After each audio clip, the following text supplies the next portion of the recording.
Hello, ladies and gentlemen. MoC has been around since 1.0, and we're almost at the third anniversary of both the game and MoC itself. And I thought it would be fun to go through one of its more important elements, the turbulence. The turbulence changes every cycle in MoC, and throughout the game's history there's been very interesting turbulences that can be beneficial for specific characters that makes the stages much easier. However, we will be talking about the extreme and absurd cases of MoC turbulence buffs that is overwhelmingly on the side of the player base or just plain weird. No more preamble, let's get to the first MoC buff.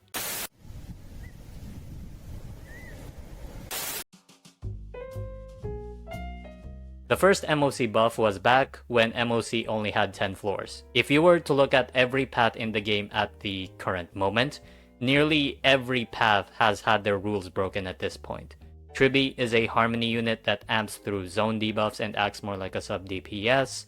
Don Heng Barbatulune is a destruction character that has no self-sustain. Anaxa is an erudition single target shredder. Luocha shields with his Eidolons even though he's a abundance unit. And Fugue has single target buffs to party members as an Ahility, and so on and so forth. However, there's still one constant that remains in the path system. Hunt is single target.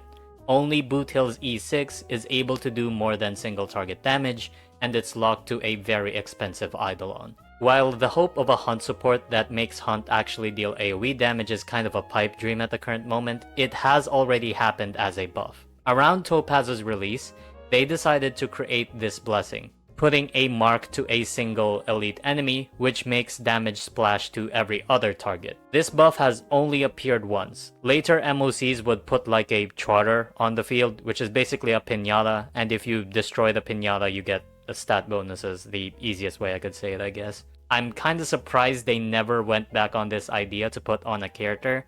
With the amount of rule breaking going on in other paths, it's kind of surprising how Hunt is still the only one really following orders of their path. I don't think there's much of an excuse for this to not exist in a character kit. I kinda like that it doesn't though, since it makes Hunt units way more technical and fun to play, but I'm a masochist, so don't take my word for it.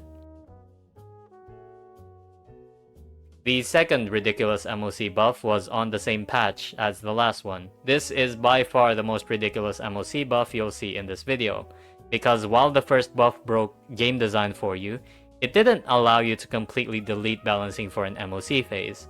This one did, and let's explain how. When the same ally acts consecutively, they gain one stack of a buff. For each stack of that buff, the buff will give a 40% fixed chance to apply dissociation. If you don't know what that is, dissociation is a old remembrance gimmick, and it's a freeze debuff that deals damage based on the enemy's max HP. And when the enemies or other allies move, it goes back to 0 stacks. You can probably guess right now how this broke the game. If the enemies are frozen, you don't need a sustain first of all, and the stacks don't go down because their action was blocked. But how can you keep them frozen? How can you maintain the turbulent stacks to gain more than 100% dissociation chance if your allies delete your stacks? Well, you don't have allies. You solo it. Yes, that's the solution. And the perfect character to solo MoC and still make the cycle count around that era was not Topaz. She was single target and the bosses were mostly blast. It wasn't Jingliu, because Jingliu had a lot of energy problems outside of Ting Yun. There was only one character that could solo this, Serval. Serval did frequent AoE attacks with passkey, consistently allowing her perfect freeze timings and stack upkeep. This allowed Serval solos on the hardest content in the game at that point. Let me reiterate this. A release 4-star is lonely at the top as one of the few characters that could solo MoC without another party member and make the cycle count without Eidolons purely because of how insane this buff is. It's the most ridiculous buff in terms of balancing that was ever made, and it makes a lot of sense that it never came back. We have so many counters now, like notably Anaxa. But for my own personal agenda, I hope it doesn't return, because I would like Serval to be one of the only characters that could solo the highest level of MoC, and it's probably because they just forgot she existed with passkey. We jump now to the MoC 12 era. and this was on Dr. Ratio's release, and boy is it obvious if you read this. For context, MoC buffs around this era in 1.x were usually one of three things. Either it advantaged the character of a certain path through advances or stat increase, a start of cycle attack that deals damage or debuffs, or something more specific like an HP reduction condition for more stats. This Turbulence combines all three of that. At the start of the cycle, the Turbulence gives you a lot of debuffs. The general stats here would usually be enough, but on top of that, they gave a follow-up res reduction debuff. But that's not all. We have to give the Hunt and Erudition units an action advance because why not? This is a very blatant Dr. Ratio shill and made him feel as good as possible as a free character. And the debuffs in general are just really good for him. This is a literal 3-in-1 package, and even after this MoC, very few Turbulences had bundled so many effects into one. Some might say that this Turbulence was broken purely just to make people feel good about their free Dr. Ratio, even though he really only needed one of these buffs because he was broken around that time. The next MoC buff that is of note was from 2.2 on Boothill's release. It was what I mentioned in the first MoC that I talked about. It seems like whenever they shill Hunt units, they gain the most interesting endgame buffs possible to make their technical nature much more rewarded these days, which I'm kind of a fan of. If only there were more Hunt units to shill. But anyways, this Turbulence summons one Trotter at the start, and if you kill that Trotter, you gain a lot of break effect and attack, and also advance your turn. It also instantly dies on break, so it's literally just a pinata. This is obviously shilling Boothill, but unlike the other Hunt shill, this does feel a lot better. The pinata gimmick rewards a lot of min-maxing from Boothill's gameplay nuance, while also making his performance look better. And it's not specific enough to where other characters are held back by it. In fact, there was a lot of versatility in clears, since the Trotter wasn't too tanky and gave way too many stats. Just like the other Hunt buff, I'm surprised that a character straight up just doesn't do this in their kit. The closest is the AoE bond from Currency Wars, but even that isn't equivalent to just summoning a straight up pinata on the enemy side and getting buffs from it. Actually, I just got reminded of the Remembrance testing event where a Memo Sprite was summoned from the enemy side and acted both as a Zila and DOT buff. The testing events deserve their own video, to be honest, of how they fumbled on some things that were interesting, but anyway, let's move on. Before the last entry, I kinda want to do a small intermission. This is kind of just an honorable mention that I find funny. This was from Mighty's release. Just as a note here, this MoC was soloable by Mighty, so he joined Serval's rank, but he didn't make cycle count as far as I recall. Anyway, this Turbulence gives 30% party max HP. Every time you get attacked, you heal back a certain portion of your max HP, and you gain Turbulence stacks. And you heal back more and gain more Turbulence stacks if you drain your own HP. And each stack of this Turbulence buff deals damage at cycle start. While this is a good buff by itself, it actually made Sustainless so easy for Reaver on release because you just healed even without a healer. What's really funny about this isn't, the Mighty solo, or the Sustainless runs being much easier than normal.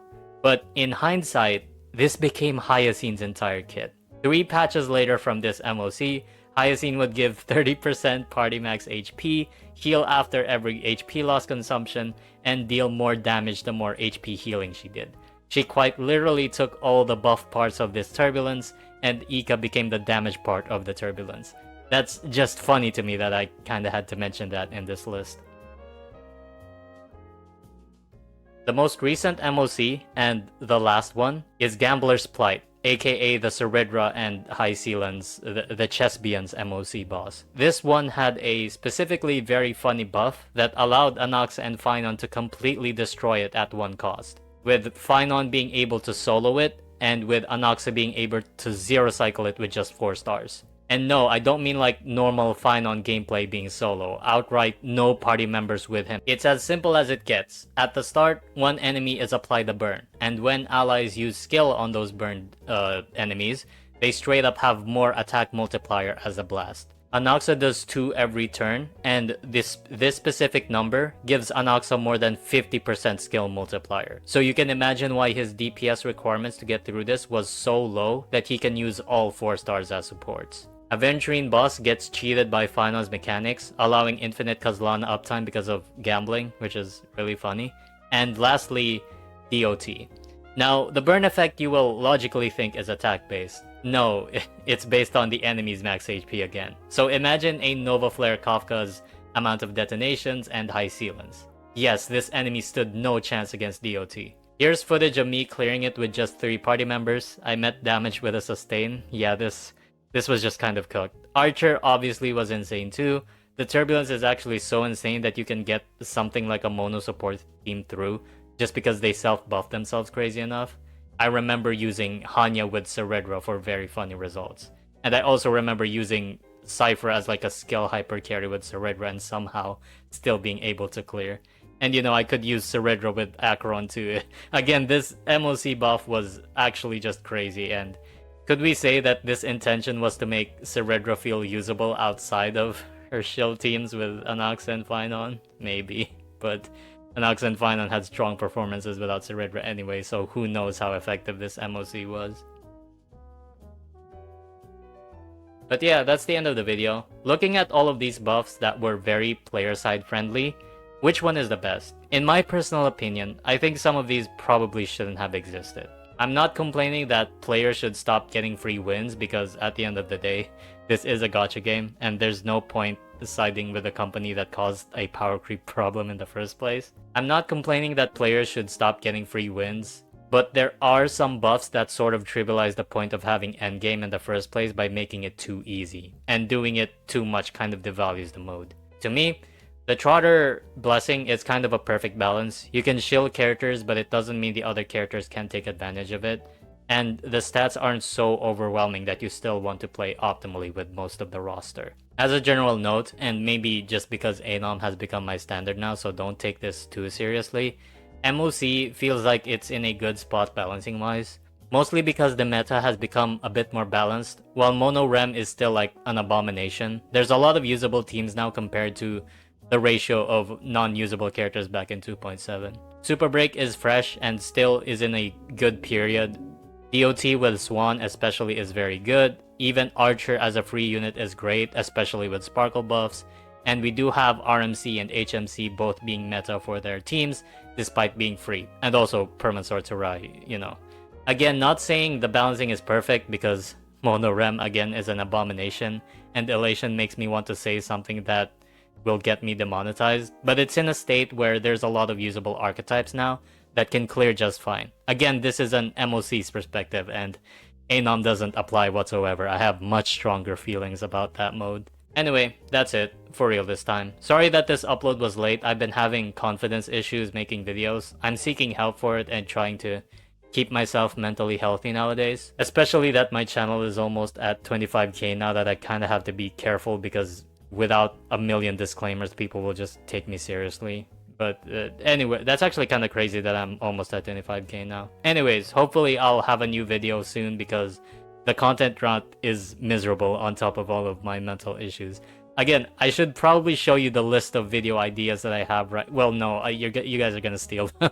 But I have a lot of video ideas, like 10. And I just never made them because I have confidence issues again. But anyway, like, share, do the algorithm stuff, and I'll see you guys later. Bye!